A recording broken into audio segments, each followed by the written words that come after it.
What is up, Stockton, California? This is 93.5 KWDC Delta College Radio, and I'm your girl, Carolita. And this is your boy, Troy. We got the mayor leaking up in the building. What's up? What's up, 209? We out of here. Let's go.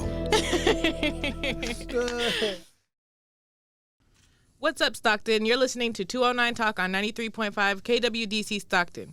209 Talk is a collaboration where local college students sit down with the mayor. The show you are tuned into right now has been put together by students enrolled in the broadcasting courses in the Digital Media Department at San Joaquin Delta College. Thanks for listening and supporting college radio. This week, we are talking about public safety. And I'm your girl, Carolita, and I got Troy right here. Yo, Troy. and Mayor Lincoln. What's happening, everyone? So the first thing we want to ask is, what is public safety? Yeah, well, first of all, public safety is probably one of the most, if not the most important topics of every resident in any city. And oftentimes when we think about public safety, we think it from a lens of crime only. Mm-hmm. But in reality, public safety has to do with a lot more than that. For example, more recently, the city of Stockton, we experienced a natural disaster type of crisis with the 1 in 200-year storm that we just went through at the beginning of this year. And so that's just one of many things. Also, public safety has to do with public health throughout our community. And so that's one of the things I always try to make sure that the public understands is that where we have an obligation to ensure that our residents are safe, that they understand the totality of public safety and how that might impact their community. You bring up the storms. What did your office do to help combat the storms, the flooding and all that going around Stockton? Yeah, so when a natural disaster like that occurs in the city of Stockton, we activate our Emergency Operations Center. And my team is primarily responsible for just getting information out to the public so that they understand where they can go and pick up sandbags, or where evacuation and warming centers are located throughout the community should that need to occur in their neighborhood. So any type of information that we have that is pertinent to the public, we want to get that out there to them. But we also want to reach people right where they are. And we understand that, Stockton is the number one diverse city in the nation. And so there are several different languages that we have to make sure that we translate that information into so that people can get the information that they need. Right. You said you brought up the warming stations. When there's warming stations, and I know you do cooling stations too, is that across the board of Stockton, or is it only certain places?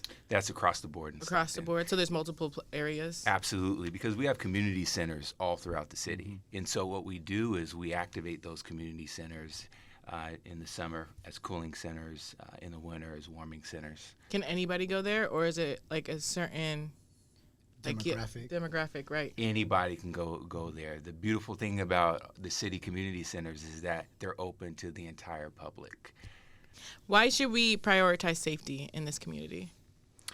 Well, safety is top of the list, right? Mm-hmm. It's top of mind for everyone. And when we think about the vision of the city of the city of Stockton, the vision is that Stockton will be the best city in America to live, raise a family, and grow a business. If we're not focusing and prioritizing public safety, then we're not going to be able to meet those objectives. And that's what's important. That's why public safety has to be and should always be a top priority for our community. What efforts can Stocktonians take to improve the safety of Stockton? I like to say public safety is a shared responsibility. Uh-huh. The residents of Stockton shouldn't just look to the city or law enforcement or our fire department or anyone of our public safety agencies for the solutions. Public safety, we as a community, we have to take ownership of our surroundings. We take ownership of our own house. We take ownership of our neighborhoods. And so if there's any information that the public has, it's important if they see something that they say something. because they're not only protecting themselves, but they're protecting those around them. I wanted to say something real quick. Like Stocktonians, like we are really proud of being from Stockton, right? And I think this goes for citywide. Like anytime we're out of town, people ask us, "Hey, where you from?" Stockton. Like, we say it with pride, right? So like, how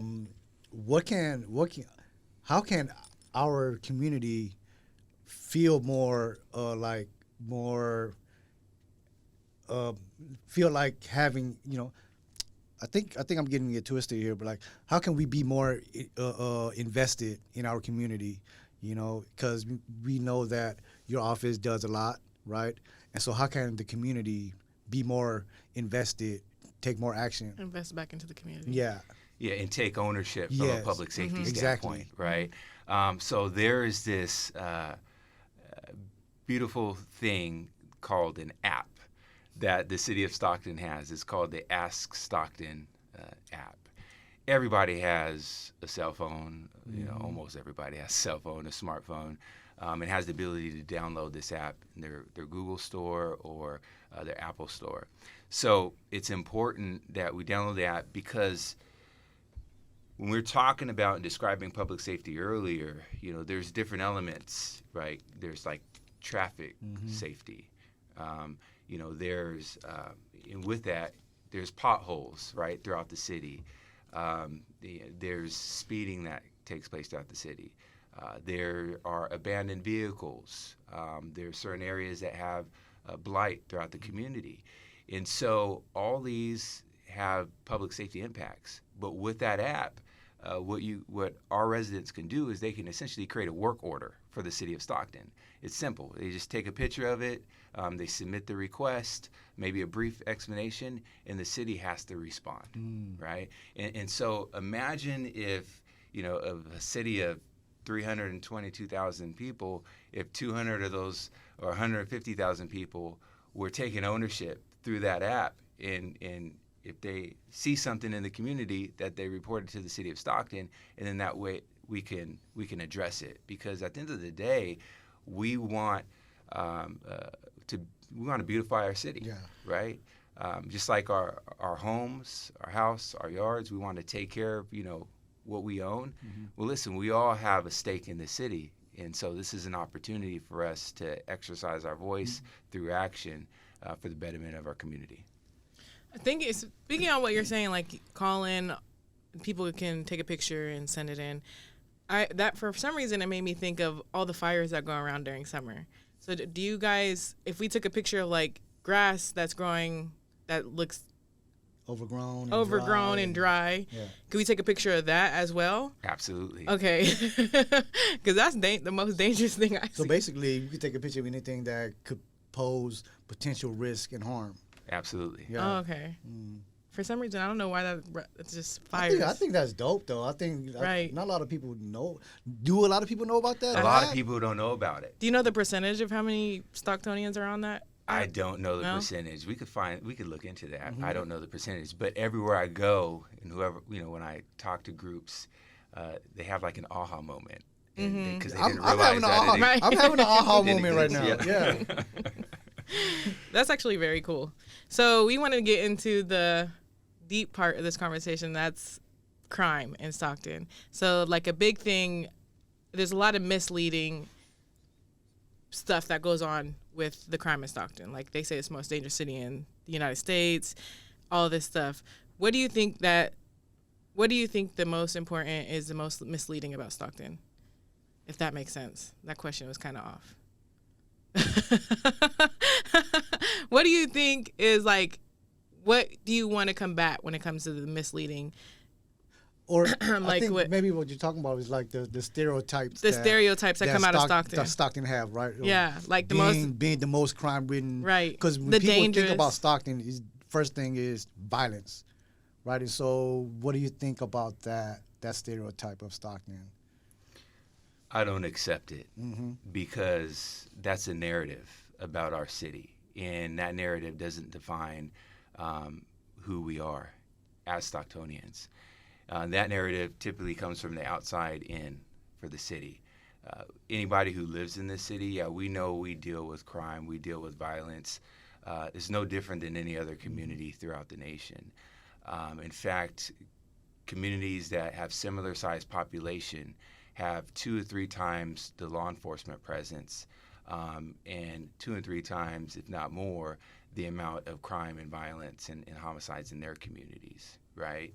And so that's a narrative. So what we have to do is we have to begin to champion the positive things, not only as our community as a whole, but the great work that we're doing as a city when it comes to mitigating and reducing crime and violence, because we're doing some very innovative work through our intervention strategies, through our Office of Violence, preventions, partnering with our community-based organizations who operate, in that space as it relates to more trauma-informed methods, as we deal with and navigate, and respond to different types of crimes and homicides that have impacted our community. Because what we realize is when violence occurs in a particular community, it just doesn't impact that particular individual or those individuals or their family. It impacts an entire surrounding community. So there's trauma there.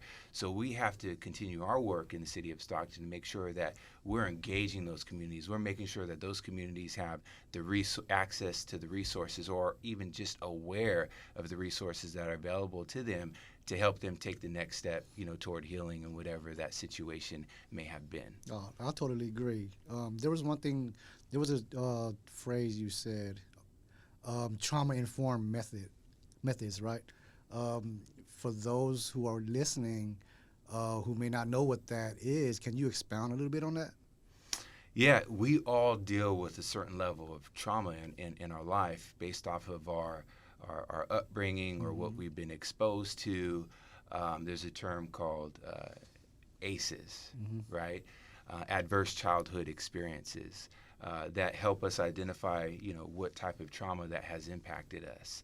And so, witnessing crime and violence is one of those ACEs. Yes. And so it's important that, as a community, in partnership with our community-based organizations, because the city of Stockton could not do what we do, the great work we do, without the strength of our community-based organizations. So it's important that we respond to our residents appropriately.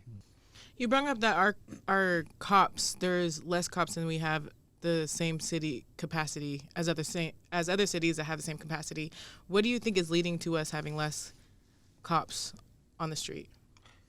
Well, there's a couple of factors to that. So one is that just by sheer design and allocation as it relates to the budget, we have a lower allocated amount than most cities our size. So we have an allocated amount of 485 officers for the city of Stockton, where other cities like maybe Cincinnati might have 1,200 to 1,300 officers, right? And they're smaller than Stockton in population. Yeah. Oh, I didn't know that. But then we have to understand too, we're dealing with a nationwide shortage with public safety personnel as well. And so that's another factor that reduces the amount of active officers that we have right now. We're short right around 100 officers for the city of Stockton, where we're allocated about 485. What do you think we can do to get cops into those positions? Well, it's important that, we, promote the opportunity because there's a new generation that has come up now. And there's a lot of vacancies in public safety across the board throughout the nation. And so what young people, young adults have to see is they have to see an opportunity to be a part of the change. Because they're the individuals that step into this field right now over the next 5 years, they're going to be the ones that are going to really change the dynamic in how their community sees them for the next 15 to 25 years. Yeah. Right? I mean, this is a pivotal moment that we're in right now as a community. And so City of Stockton, we have a new police chief. He came in June of 2022. the 50th police chief of Stockton, the first black police chief of Stockton, in the most diverse city in America. So what's important is that we have a law enforcement department that, is representative of the community that they're sworn to protect and serve, and not only representative, but from this community. And so we have a huge push and strategy, that our chief of police is leading the way with to recruit future law enforcement personnel from Stockton. I mean, he's everywhere. He's in the high schools. Our chief is in the high schools. Our chief is in the middle schools. He's in our education system. He was just at UOP not too long ago. I'm sure if he hasn't been to Delta, he'll be at Delta Can we soon. bring him here? Absolutely. Yeah, Chief, if you're listening, if you haven't come, you need to come to Delta. Yeah. But that's what it's all about. It's about being engaged with the community and helping to build that trust. Yeah. Is there any incentive that you think that they should give out so there's more police coming in? Because there's a lot of people that are on the verge of living paycheck to paycheck. So is there any incentive, like a bonus to There's an sign incentive up? right now that if you're a qualified candidate and we hire you, we'll send you to the academy. You're going to get paid a salary while you're in the academy before you even graduate. Okay. And then when you graduate, then there'll be an adjustment, an increase to your salary because you'll be a sworn officer at that point, right? So there's a lot of innovative approaches that we're taking. In addition to that, listen, I said we're down 100 officers. If 100 officers were qualified tomorrow and available for us to hire, we would do it. So it's not a matter of not being able to afford it. It's just a matter of doing everything we can to recruit new officers, but also, just as important, retain the officers that we have. Is there any way you can up their pay? Because if they go to the Bay Area and I come from Stockton and I go to the Bay Area, I'm going to get paid more. It's very competitive. Right. So I will go to I would just drive to the Bay Area instead of working in Stockton. It's very competitive Yeah. Across the board, and that's why in 2022 we made the decision through our last collective bargaining agreement with the Police Officers Association to increase wages upwards of 18% over a 3-year period, and so we're investing in that space as well. Is there anywhere else you would want to see like the budget go towards public safety? Like start with young children, of giving money into them, so they're not in the streets, basically. Is there any way we can allocate more money to them, to the young? Yeah, I know. Basically like programs, right? Yeah, like, programs Sure. to get them out the street. I mean, we've been talking a lot about law enforcement, and a lot about, recruiting more and funding them.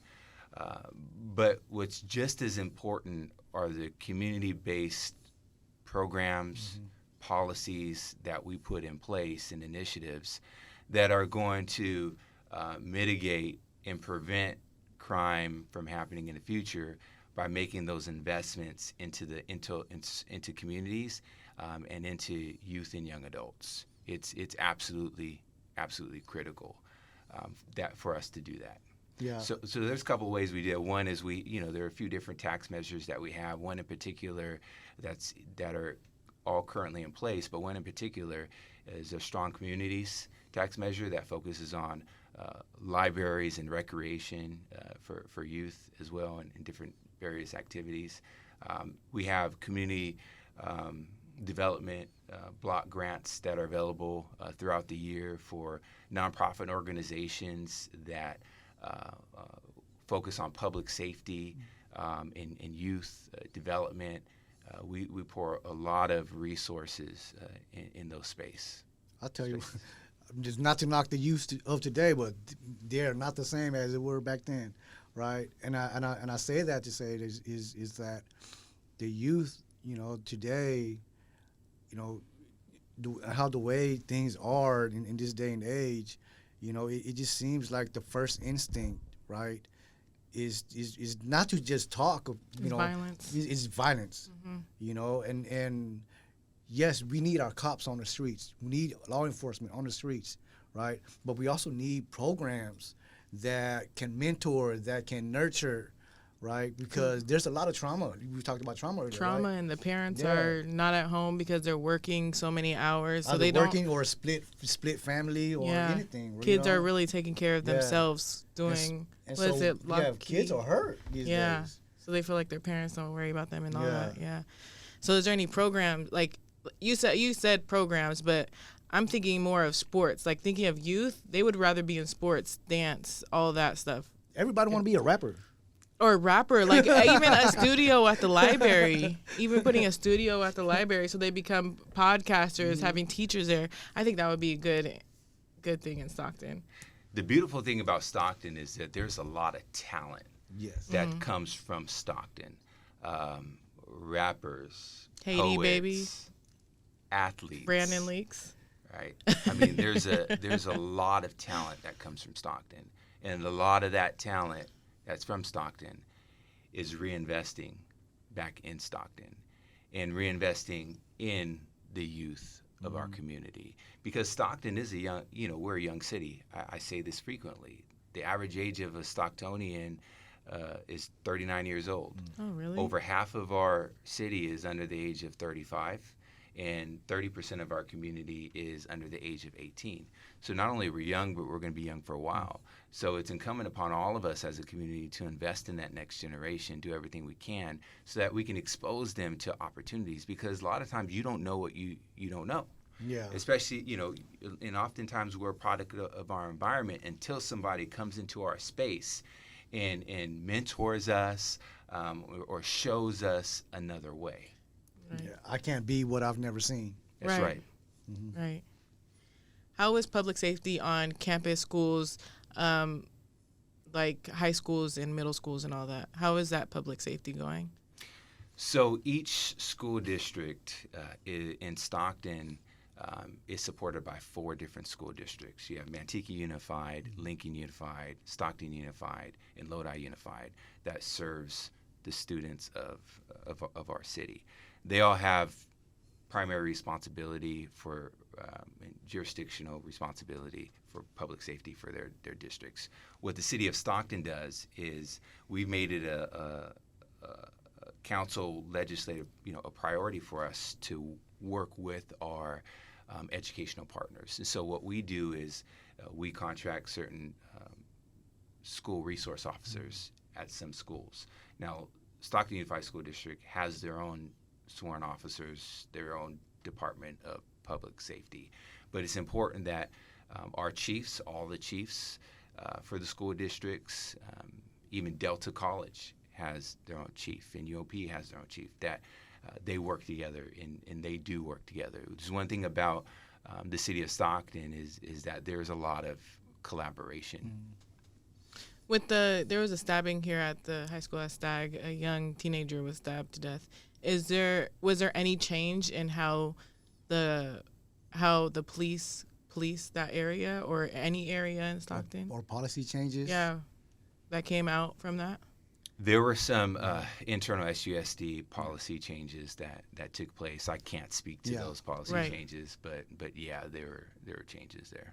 Yeah, because because like it's a school, right? So we're on a school campus, and we are here to. We're supposed to feel safe. Feel safe. We're here to get education, right? And the last thing we need is to fear going to school, going to in these classrooms. Yeah.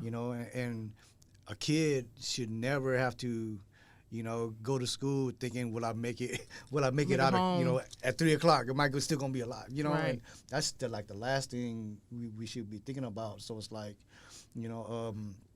so I do think that, there needs to be, some type of presence, right? And for those who may be a critic of that, like we shouldn't have, police in our schools. This is an educational environment, right? Like what would you say? If you can speak to that, right? Like, is that What was the question? for the critics, like saying like, oh, we shouldn't have police on school Oh, grounds. police on campus. Yeah, A lot of people say police shouldn't be on campus. Yeah, but then something like what happened at Stag, that's a tragedy, right? Is there anything you would say to the people saying that we shouldn't have police on campus? It's important as a community to recognize and understand that when we have law enforcement and security on campus, it's to protect and to serve our students. It's to put the students first. And in addition to that, I personally know several school resource officers and security personnel at schools that they're just not there policing. They're there building relationships with these students. They're there participating in activities with these students. They're there investing their life into the students while they're protecting the life of those students. And there's nothing more, that as a parent, just what you said, Troy, a little bit earlier, you put on the parent hat, right? And when my kids were younger, when my wife and I would drop our students off at elementary school or middle school, I didn't even think about something bad happening to them, right? I didn't want to think about that. But for me as a parent, knowing that there's security and public safety and law enforcement presence there, I have peace of mind. It gives me peace of mind. Well said. And we are back from commercial. From the commercial break. Okay, so recently Stockton had made it nationwide with the serial killer, the serial killings that had happened. Tell me about how the community came together to bring the suspect to justice. Yeah. Because the community came together to identify the man in the picture. Absolutely.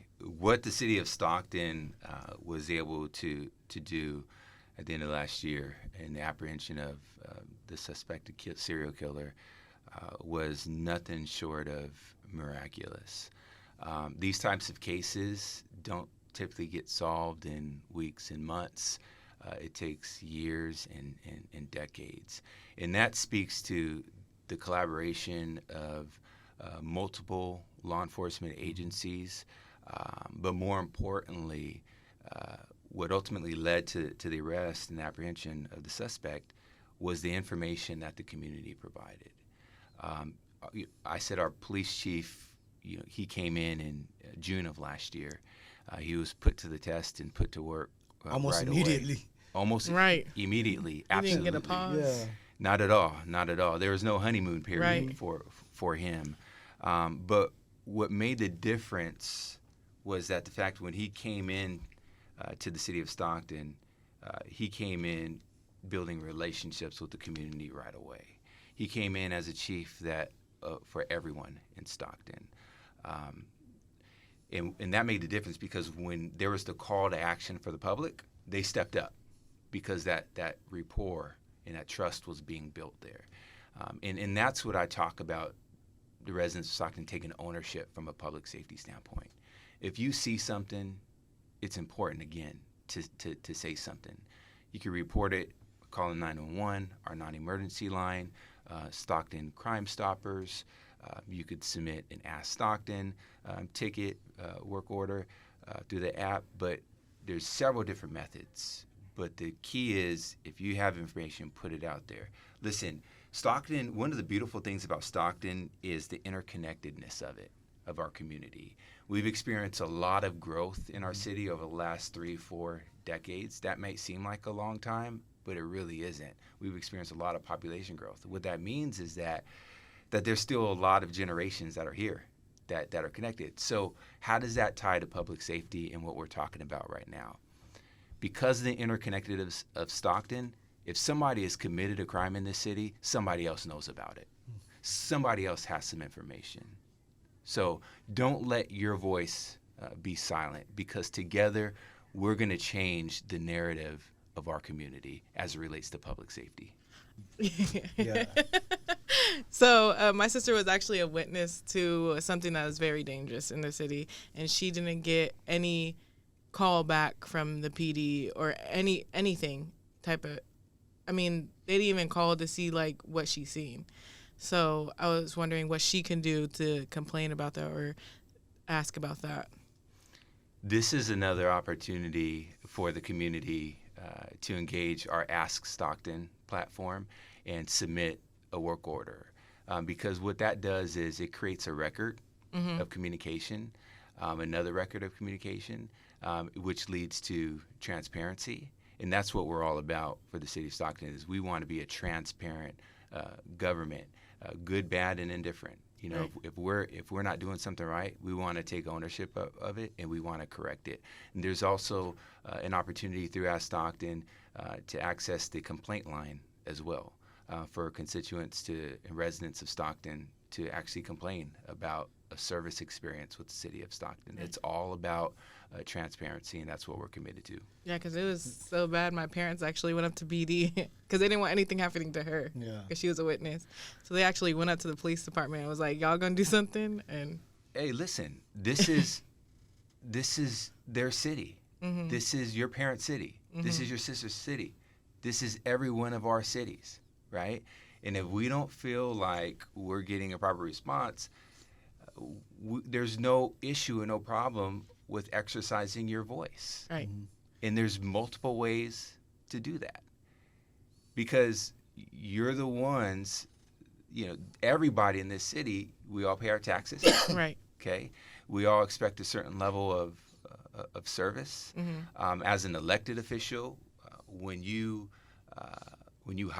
city as a whole hired me to be their mayor by voting, by voting for me, whether you actually cast a ballot for me or not, as an elected official, I don't get to pick and choose who I serve. Right. I'm the mayor for 322 plus thousand people, and I have to represent in every single one of them. That's what it's all about. We have a city staff of upwards of 1,700 employees throughout the city. We have to serve everyone in this community and do the best we can to improve the quality of life for everyone. Is Ask Stockton the only app that they can go to make a complaint? Get that away from the mic. Is Ask Stockton the only app they can go to make a complaint, or is there another app they can go to, like the neighbor app or? Ask Stockton, Ask is Stockton the only is the main one? city app. Okay. And then there are phone lines, phone numbers to file complaints or to report complaints as well. I wanna say something about that too, right? Stockton is very diverse. There's many people here come from many backgrounds, many cultures, right? And so like for those who want to say something, who want to call, but may not language know barrier. the language, Yeah, right? language So barrier. language can become a barrier, when reporting crime or when reporting, potholes or they need their yard, something fixed, the lights are out or something like that, right? What measures or what is set up for folks, if any, to be able to make those type of calls, make reports? Or do you? Or Like, who is do there a they go language? to? Is there different languages on Ask Stockton? Is that what you're, It's not like even something? just as stock, Like it's not even- even just the app, right? But more as a community as a whole, where language is a barrier, cultural differences, Right. right, is a barrier, right? And even for those who are maybe just afraid Of their neighbor. to What if it was their neighbor? just afraid of interaction with law enforcement, That, yeah. right? Is there any measures in place that can that folks can safely report, and also not just safely report, but also like do so in that can meet that person's need, like culturally, if that makes sense? It does. So any of the platforms that we have available for residents to make a report, file a complaint, it's important that they do that because they're all safe. They're all safe. What we recognized more recently is that upwards of 46% of the residents of Stockton, English is actually the second language. And so where we do have, through our reporting methods, we do have translation services or it available in different languages, we're constantly focused on improving that experience. So that's a constant. That's a constant because we are the number one most culturally diverse city in the nation. So we should be leading the nation when it comes to innovation and bridging those gaps from a language barrier standpoint. Would you know if the cops have certain cops that go out when there is, like, let's say someone calls and it's Spanish, do they put somebody out there that knows Spanish and knows that culture? Or is just whoever answers? Would you know that? Our law enforcement has the resources available to be able to communicate with different residents. Yeah. You got your answer? Yes. No. Yeah. More. How can we report anonymously if we don't feel like we're safe reporting something that we witness? So being able to report anonymously is always an option for the community, whether it's through our Ask Stockton app or it's calling Stockton Crime Stoppers. That's always an option. We want to make sure that the public feels safe, that they feel protected, and we want to do that in as many ways as we possibly can, and providing those anonymous options is one of the ways that we accomplish that. Sounds good. Yeah. I feel like we should utilize those more and tell people more about those because there's some stuff that people see that don't report it because they know the person and they don't want to feel like they're going to get hurt or injured because that person is going to come back and attack them. So I think. So, yeah, I think even being able to, like, report something anonymously, right? And a lot of the youngsters out there these days, or not even youngsters, just as a whole, the community, some community, I'm not going to say all the community, right? Like, I think have you heard of the term or the phrase, snitches get stitches? Yeah. Right? Yeah. And so how can we destigmatize in our community, especially when it comes to, like, public safety, how can we destigmatize, reporting, right? In a way that, is one, yes, anonymously, protect somebody, but also for the person, just as a community members itself, destigmatizing the whole reporting. Yeah. Yeah. But I honestly think that's, like, community based too, though. Yeah. Because I feel like the community should protect the person that is telling what happened. But that's not happening, though. Right. So how do we do that? How do we do that? Right. Yeah. How do we? Yeah. You said the key word, Troy, and that's destigmatize. We have to destigmatize. And a lot of that stigma sometimes is a result of the culture that we find ourselves in. And I interact with a lot of students and young adults throughout the city of Stockton on a regular basis, especially in our education system. And when we talk about public safety, my message to them is listen, it's not about being a snitch. When you report something, if you have information, it's not about being a snitch. What you're doing is you're protecting not only your life, the lives of those that are around you, but more importantly, you're protecting the life too of that individual who may have perpetrated that crime, and ultimately preventing them from committing another crime, possibly, and preventing future victims of those crimes. So it's bigger than being a snitch. We just need to wipe that out of our minds. We have to reclaim the word snitch. Right. That's right. Reclaim it and just take narrative. I do every day. I'm like, don't tell me nothing because I'm I know about you. I know about you. I often talk about the community taking ownership. Yeah. It's important for our young people, students, young adults, to learn how to take ownership and teach them the right way to take ownership, because they're the ones that are going to determine what our community looks like, 5, 10, 15, 20 plus years from now.